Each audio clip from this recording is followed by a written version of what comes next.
Assalamualaikum warahmatullahi wabarakatuh. Waalaikumsalam warahmatullahi wabarakatuh. Perkenalkan, kami dari Bapak Muhammad Ali dari Mesir yang biasa dipanggil Muhammad Ali Pasha. Sebelum kami memulai presentasi, alangkah baiknya kami memperkenalkan diri terlebih dahulu. Nama saya Muhammad Sabdi Syedin Asta, absen 20. Nama saya Muhammad Rizky Ramadan, absen 20. Nama saya Ida Syafri Widya, absen 14. Nama aku Madrani Kumar dari absen 19. Sebelum menuju lebih jauh tentang Muhammad Ali Pasha, tentu kita harus tahu tentang riwayat kehidupannya dulu dan juga berikut adalah biografi singkat yang bisa kami sampaikan kepada kalian semua. Yang pertama, Muhammad Ali Pasha adalah seorang tokoh pembaruan di Mesir yang masih keturunan dari Turki.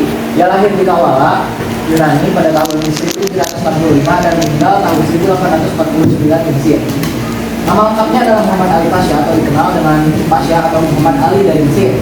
Pasha adalah pelopor kebangkitan Islam di Mesir yang lahir pada bulan Januari 1765 di Kawala, bagian utara Yunani. Ayahnya bernama Ibrahim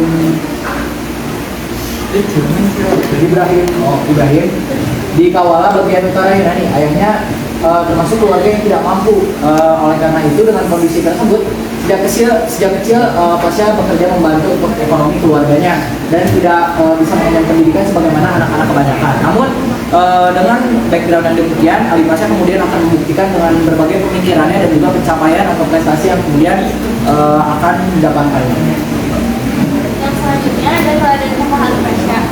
Pasha termasuk anak yang cerdas, pemberani, dan gigih dalam bekerja. Karakter ini yang menemukan dan memanfaatkannya menjadi pemimpin di Mesir. Salah satu jasa besarnya adalah berhasil membebaskan Mesir dari kekuasaan Napoleon dari Prancis, sehingga Sultan di Turki merestui Muhammad Ali Pasha menjadi wali Mesir. Dan salah satu sumbernya adalah beliau membantu perekonomian di Mesir dalam pembangunan sebuah terusan kuno yang menghubungkan Alexandria dengan Sungai Nil. Meskipun dalam pembangunan tersebut ia harus melakukan pembagian yang mengarahkan kurang lebih 100.000 petani Mesir. Lalu yang ketiga ada karya yang dihasilkan oleh Muhammad Ali Pasha. Yang pertama, kita akan menaikkan pajak. Muhammad Ali Pasha juga menaikkan pajak untuk petani yang sebelumnya memiliki tanah di seluruh Mesir.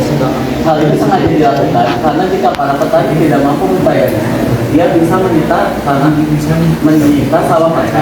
Sumber pendapatan lain yang dipunyai Muhammad Ali juga berasal dari pajak baru atas kontrak.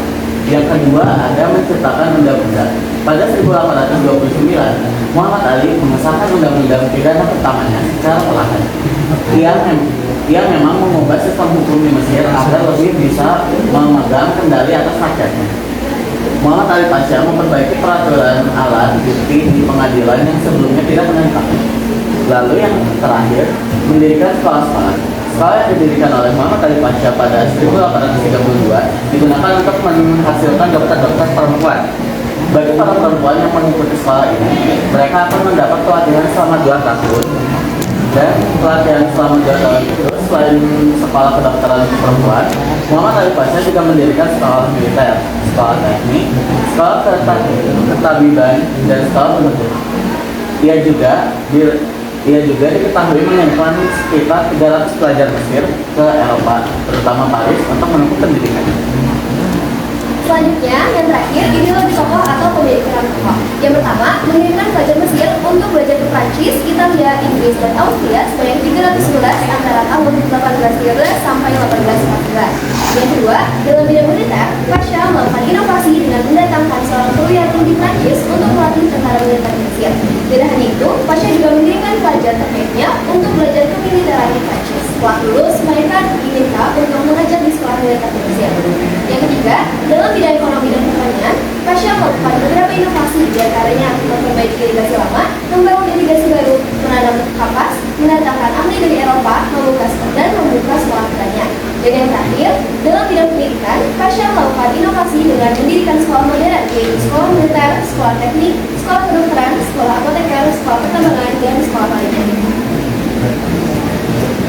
Baik, terima kasih. Mungkin dari materi yang disampaikan ada yang ingin ditanyakan?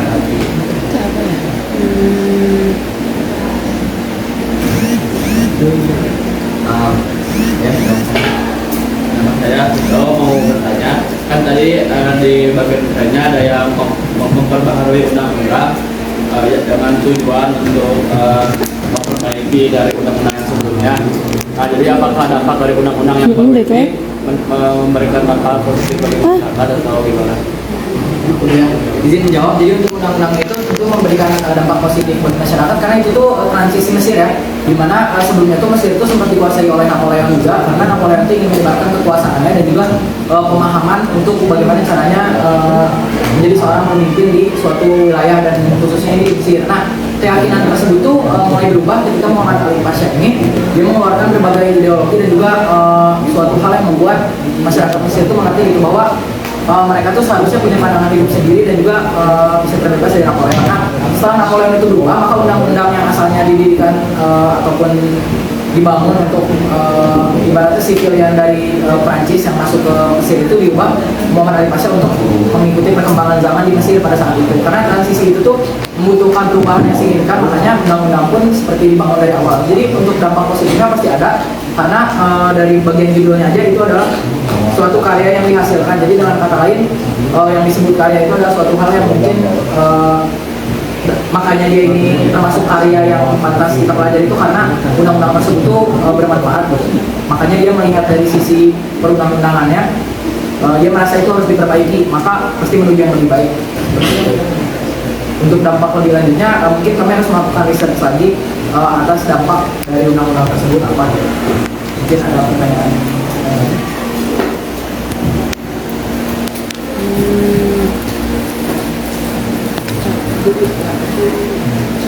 Baik, jika tidak ada yang mau bertanya lagi, kami cukupkan saja presentasi dari Imam Mustafa.